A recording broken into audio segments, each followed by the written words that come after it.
Hi, I'm Dr. Anthony Coxon from Simply Health Chiropractic, and today I'd like to talk to you about gluteal weakness.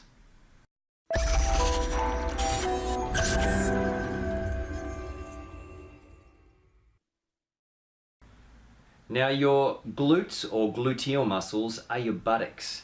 These reside in the back of your pelvis, just through here on each side. Just underneath the buttocks, we have your hamstring muscles that run from the hip and pelvis down to the knee, and at the front we have your quadriceps muscle, which runs from the front of the hip down to the knee. An interesting thing about the way we are as humans, because we walk around on 2 feet instead of 4, our gluteal muscles have a higher function and are relatively bigger than the leg muscles compared to our primate cousins. This is really important because when we have issues like low back pain, hip bursitis, knee tracking problems, overpronation of the foot, these are all often related to weakness in the gluteal area. And it's a bit like our nervous system retraces back to more of a primate type being. Really important to have strong glutes in order to have balance through the low back and that entire lower limb. So how do we check for gluteal weakness? Well, one of the important tests we do in our practice is something called a step down test.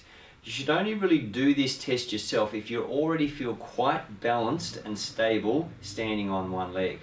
Now we have Brenna here, our sports therapist. She's going to demonstrate how we do this test. You balance on one leg with your toes pointing up and then slowly go down, touch your heel gently on the ground and come up again. What we're looking for is a very smooth movement and the pelvis to remain even and level as we go down, which Brenna is demonstrating very well. Now, if there is weakness, what we'll see is either a shakiness or an unstable position, or that the pelvis will tilt going downwards. So Brenna, if you could just show what a poor test might be. It's exactly that. The weak glute on the left-hand side, allowing the pelvis to drop on the right. That's a sure sign of gluteal weakness.